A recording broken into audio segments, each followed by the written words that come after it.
He estado haciendo senderismo solo durante casi 6 años. Me siento lo suficientemente cómodo en la naturaleza como para no necesitar seguir los senderos principales, y probablemente fue eso lo que me metió en este problema. Esto ocurrió el pasado septiembre, en el Bosque Nacional de la Serranía, en el norte de México. Había manejado desde Puebla para pasar un fin de semana largo, con la intención de explorar algunas secciones más remotas que casi nadie visitaba. El clima era perfecto, diría que unos 20 grados, nublado pero sin lluvia. Estaba ansioso por experimentar verdadera soledad. Aproximadamente 4 horas después de iniciar la caminata, llegué a lo que solo puedo describir como un cañón estrecho y profundo. No era una enorme barranca, pero tenía unos 10 metros de profundidad, hasta un fondo rocoso con un pequeño arroyo. No era mortal si caías, pero definitivamente te podías romper algo. Sus paredes parecían imposibles de escalar, con tierra suelta y pequeños salientes que se desprendían al tocarlos. En medio del cañón había un tronco enorme de pino caído, apoyado entre ambos lados en un ligero ángulo. Era bastante grueso y su corteza estaba desgastada por la intemperie, probablemente por otros senderistas que lo usaban como puente. Lo inspeccioné durante unos minutos para asegurarme de que soportara mi peso y, después de meditarlo, decidí que parecía seguro. Crucé lentamente, concentrándome en mantener el equilibrio al llegar al otro lado y volver a pisar tierra firme. Sentí un subidón de adrenalina por el acto de equilibrio, pero entonces escuché un golpe rítmico detrás de mí. Me giré y vi a un hombre al otro lado del cañón, a unos 3 metros del tronco. Era mayor, quizás unos 50 años, con una chaqueta vieja de camuflaje y pantalones desgastados. Su barba descuidada lo hacía parecer un leñador salido de un cuento. Al principio no entendí lo que sostenía un hacha de tamaño completo. Tal vez realmente fuera leñador, pero mi mente no podía procesar la situación. Estaba en shock. Se acercó al tronco y comenzó a golpearlo con el hacha. Le grité, preguntándole qué diablos estaba haciendo. No levantó la mirada, simplemente continuó golpeando. Para mí, horror.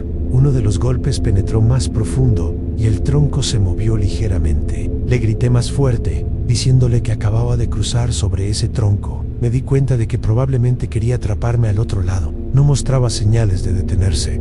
Empecé a insultarlo en voz alta, cosas que ni siquiera tenían sentido. Finalmente le grité que necesitaba regresar, y entonces miró hacia mí y dijo: no, eso no es problema mío. Lo dijo con tanta naturalidad, como si le preguntara por la hora. Su tono casual me enfureció, y admito que perdí un poco el control. Empecé a gritarle de forma más agresiva. No recuerdo exactamente qué dije, pero algo pareció tocar un nervio, porque dejó de golpear el tronco abruptamente, entejó el hacha en el suelo y dio unos pasos hacia el borde. Pude ver su rostro más claramente y era perturbador. Sus ojos estaban hundidos y oscuros, casi como si la piel alrededor de ellos estuviera teñida de sombra. Se inclinó sobre el borde y me dijo algo que nunca olvidaré: conozco este bosque mucho mejor que tú. Lo dijo de manera tan segura que era imposible discutirlo. Nos quedamos mirándonos fijamente durante lo que pareció una eternidad. Luego tomó el hacha y regresó entre los árboles sin decir más.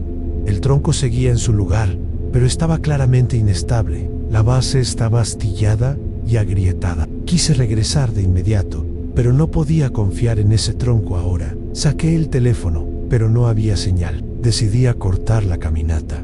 Estaba enojado, sí, pero también genuinamente asustado. Algo en ese encuentro me hizo sentir que algo andaba muy mal.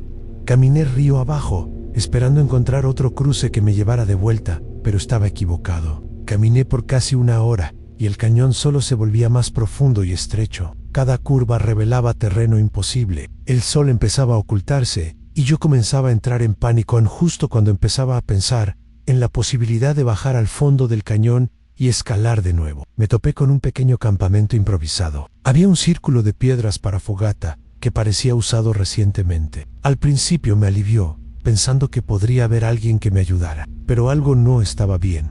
Los árboles alrededor tenían extraños grabados, no iniciales, sino símbolos profundos e incomprensibles. Había herramientas oxidadas, pedazos de tela colgados de ramas y huesos de animales colocados de manera ritual. Todo me hizo sentir horriblemente observado. Salí corriendo de allí, el doble de asustado que antes. Entonces escuché pasos tras de mí. Cada vez que me giraba, todo quedaba en silencio. Empecé a pensar que algún tipo de depredador me seguía. Aceleré el paso, esperando perderlo, pero los sonidos solo se hacían más fuertes al mirar por encima del hombro.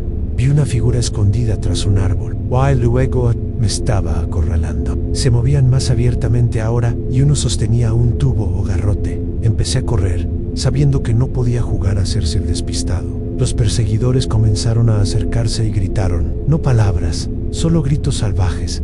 Como un grito de guerra, corrí lo más rápido que pude, sintiendo que mi vida estaba en juego. El cañón seguía a mi izquierda y justo cuando empezaba a agotarme, vi otro tronco caído, mucho más pequeño que el primero, pero no tenía elección. Me lancé sobre él sin pensar, apostando mi vida en ese instante. Afortunadamente, soportó mi peso y llegué al otro lado. Al girarme, vi 3 figuras detrás de mí, todas parecidas al primer hombre, sucias, salvajes, una con un tubo en la mano. El primero puso la mano sobre el tronco, como si fuera a cruzar, pero luego retrocedió. Me miraron fijamente y por alguna razón no podía moverme. Uno finalmente me dijo, alárgate de aquí. ¿Tuviste suerte? Y eso fue todo lo que necesitaba escuchar. Me fui corriendo sin mirar atrás. El bosque quedó en silencio. La oscuridad me envolvía y tuve que luchar contra el pánico total varias veces. Eventualmente, tras lo que parecieron horas, encontré el sendero de regreso al inicio. Reporté lo ocurrido cuando llegué a casa, pero sabía que nadie podría hacer nada. Han pasado meses y todavía hago senderismo, pero ya no disfruto como antes. Esa experiencia me dejó una marca. Pienso constantemente en aquel hombre, con el hacha, en su mirada y en sus palabras. Me aterra pensar que podría haber perdido la vida en ese bosque. Esto ocurrió hace 4 años, y sé que mucha gente suele exagerar o alargar las cosas innecesariamente, pero no veo el sentido de hacerlo. Así que voy a contar lo que pasó exactamente como lo viví, sin adornos. Estaba caminando solo por una zona remota del Bosque Nacional de los Pinos Negros, en el sur de Chile, lejos de cualquier sendero marcado. Siempre he preferido hacerlo así. No me interesa la versión segura de la naturaleza, con letreros de madera y caminos pisoteados por cientos de personas. Me gusta el bosque real, el que no está hecho para el ser humano. Solo yo y los árboles, como debería ser.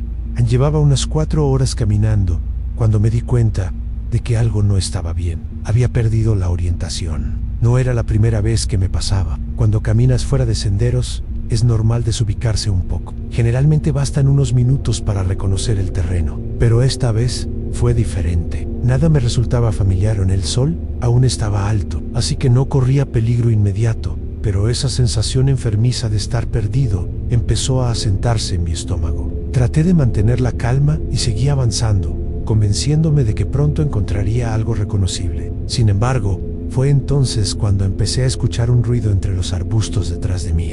Era lo último que quería oír. No era constante, ocurría cada 30 segundos, más o menos, como si algo estuviera imitando mi ritmo. Y el sonido se detenía. Volvía a caminar. Y ahí estaba, otra vez. Me repetía que seguramente era algún animal, quizá un ciervo, pero he caminado suficientes veces como para saber que los animales no siguen a las personas.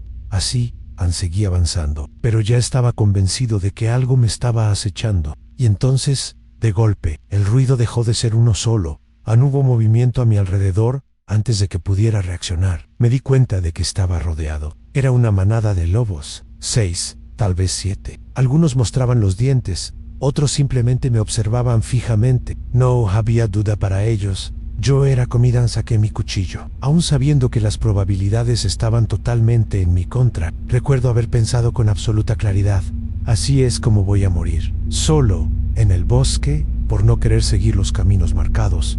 Estaba intentando decidir si debía hacerme grande, quedarme quieto o retroceder lentamente, cuando todos los lobos se tensaron al mismo tiempo. No fue una reacción entre ellos, fue como si todos hubieran reaccionado a algo más.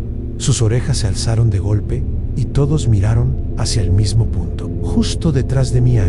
Y entonces ocurrió lo imposible. La manada entera salió corriendo. No retrocedieron con cautela, huyeron a toda velocidad, como si ellos fueran las presas. Ahí fue cuando el miedo real apareció. Hasta ese momento, todo había sido adrenalina pura, pero cuando me quedé solo, el bosque se volvió antinaturalmente silencioso. No había viento, no había pájaros, nada. Era como si alguien hubiera apagado el sonido del mundo. Todavía había luz, pero todo parecía más oscuro, como si mi visión se estuviera apagando lentamente. Lo peor era pensar que podría haber asustado a una manada entera de lobos. Tenía que moverme. Dudé entre seguir el camino por el que los lobos habían huido o continuar en la dirección que creía correcta. Seguirlos significaba perderme aún más. Continuar significaba avanzar hacia aquello que los había hecho escapar. Elegí seguir adelante. Unos 20 minutos después, vi un claro entre los árboles. Al principio pensé que podía ser un campamento. Había algo que parecía un círculo de piedras, pero al acercarme, supe que estaba equivocado. Todo estaba mal. Los árboles alrededor del claro tenían símbolos tallados profundamente en la corteza. No eran marcas al azar, eran patrones intencionales, antiguos. De las ramas colgaban objetos sujetos con cuerdas de cuero en huesos pequeños, trozos de metal retorcido, piezas oxidadas que parecían haber sido moldeadas a mano en el círculo de piedras. No era un simple fogón. Las piedras estaban apiladas con cuidado, como pequeñas estructuras. Dentro había restos de tela, objetos que parecían joyas y otras cosas que no pude identificar. Y entonces lo vi. Había una nube de humo negro, suspendida en el aire, a unos 2 metros del suelo. No parecía provenir de ningún fuego. Simplemente estaba ahí en mí. Quedé paralizado. No podía apartar la vista. Era como si no estuviera realmente allí, como si estuviera mirando el lugar a través de una ventana, no desde dentro. Una sensación horrible comenzó a crecer en mi pecho, una mezcla de terror y tristeza, como si mi cuerpo estuviera lamentando algo que aún no había ocurrido. Estuve allí varios minutos, completamente inmóvil. El humo no cambió. De pronto, algo en mi mente despertó. Me di la vuelta y corrí. No common, no trout. Corrí como si mi vida dependiera de ello. No sabía de qué huía, pero mi instinto gritaba que debía salir del bosque. Mi memoria, después de eso, es confusa. Recuerdo fragmentos en oscuridad, en sudor frío, en temblor. Lo siguiente que recuerdo con claridad es estar cerca de mi auto. Me subí y me fui sin mirar atrás. Nunca lo denuncié. ¿Qué podría haber dicho? Hasta el día de hoy, lo que más me perturba no son los lobos, ni el claro, ni el humo imposible. Es el vacío en mi memoria. Los momentos de terror deberían grabarse con más fuerza, no desaparecer. Eso es lo que me hace pensar que todo estaba conectado y que quizás algo más ocurrió allí, algo que no se me permitió recordar. Cuando era más joven, acampar era prácticamente una obsesión para mí y mis amigos. En cuanto cumplimos los 16 años y obtuvimos nuestras licencias de conducir, pasábamos casi todos los fines de semana saliendo a acampar a lugares nuevos. A nuestros padres no les molestaba demasiado, siempre y cuando pudiéramos cuidarnos solos. Por esa razón, mi padrastro nos prestaba ocasionalmente una de sus armas, por si acaso. Nunca pensamos que realmente la necesitaríamos. Esto ocurrió cuando teníamos 18 años. En nuestro último año de preparatoria éramos 4: Lucas, mi novia Valeria, mi mejor amigo Tomás y su novia Elena. En pleno mes de enero, decidimos viajar al Parque Natural de Sierra Brumosa, una zona montañosa y boscosa del sur de España, famosa por sus cascadas escondidas. El viaje duró casi 9 horas. Salimos de madrugada y llegamos ya de noche. Alrededor de las 7 AM estábamos agotados, así que armamos el campamento en una zona habilitada, solo para pasar la noche. Tomás y Elena compartieron una tienda, Valeria y yo otra. El arma se quedó conmigo. Esa primera noche no ocurrió nada extraño. La mañana siguiente desayunamos rápido y condujimos hasta el inicio del sendero principal. La idea era caminar hasta una cascada, pasar el día allí y luego buscar un lugar más apartado para acampar. Durante la caminata, Elena empezó a comportarse raro. Decía que sentía que alguien la observaba. Aseguraba haber visto a un hombre quieto entre los árboles, mirándola fijamente. Lo inquietante era que decía que nunca lo vio moverse. Nos detuvimos y miramos alrededor. Fue entonces cuando vimos a un hombre echarse a correr entre los árboles, desapareciendo en segundos. Tomás le gritó insultos, más por orgullo que por otra cosa, intentando hacerse el valiente. Seguimos caminando, aunque el ambiente ya estaba cargado. Llegamos a la cascada cerca del mediodía. Comimos, tomamos fotos y tratamos de relajarnos. Después de un par de horas, decidimos buscar un lugar para acampar antes de que oscureciera. Fue entonces cuando la vi entre los árboles, a cierta distancia, había una mujer extremadamente alta y delgada, observándonos. Debía medir más de 2 metros. Su postura era antinatural, rígida, como si no estuviera del todo bien. Sentí un escalofrío inmediato. La señalé y todos se quedaron en silencio. Le gritamos que se fuera, que estábamos armados. Ella no respondió. Simplemente se dio la vuelta y se internó en el bosque. No sabíamos si esa mujer y el hombre estaban relacionados, pero decidimos alejarnos de la zona antes. Después de 1 hora más de caminata, encontramos un lugar perfecto junto a un arroyo, con una poza profunda. Nos metimos al agua para relajarnos y bromear sobre lo ocurrido, diciendo que seguramente eran locales drogados o gente rara del monte. Al caer la tarde, salimos del agua y comenzamos a preparar la cena. Llevábamos buena comida en carne, arroz, verduras, papas. Siempre nos gustaba comer bien. Luego abrimos el alcohol que habíamos traído y también fumamos un poco. Reímos, contamos historias y el miedo del día parecía disiparse. Tomás terminó cayéndose de la silla de tanto reír ya de madrugada. Nos metimos a las tiendas San Valeria y yo estábamos hablando cuando escuchamos una risa afuera. Al principio pensé que era Tomás burlándose, así que grité: ¿qué te da tanta risa? Desde la otra tienda respondió: no fui yo. Sentí como el corazón se me caía al estómago. Agarré el arma, salí de la tienda y disparé al aire mientras gritaba que se largaran. Escuché pasos alejándose a toda velocidad. Reunimos las tiendas y decidimos turnarnos para vigilar el resto de la noche. A la mañana siguiente, debatimos volver a casa, pero al final decidimos quedarnos una noche más, convencidos de que los habíamos ahuyentado. Planeamos caminar hacia una zona más cercana a la salida. Durante la caminata, nos cruzamos con otros excursionistas y les contamos lo ocurrido. Se notaron incómodos. Lo raro fue que no vimos a nadie más en todo el día. A pesar de que el estacionamiento había estado lleno, esa noche armamos el campamento a unos 5 kilómetros de la salida. Cocinamos, bebimos un poco y nos fuimos a dormir en mitad de la noche. Me desperté con ganas de orinar. Salí de la tienda con el arma. Por precaución, mientras estaba ahí, escuché hojas crujir. Encendí la linterna frontal y entonces lo vi. Era el mismo hombre del primer día. Estaba a unos metros de mí, sosteniendo un machete. Esta vez pude verlo bien en alto, flaco, cabello negro largo y sucio. Una sonrisa torcida empezó a correr hacia mi Great White Spare. Todo pasó en segundos. Escuché un grito y lo vi caer. Desperté a los demás y les dije que teníamos que irnos ya. No recogimos las tiendas. Tomamos lo esencial y corrimos los kilómetros restantes hasta los autos. Nos encerramos dentro y dormimos ahí mismo. Con los seguros puestos al amanecer, nos fuimos sin mirar atrás.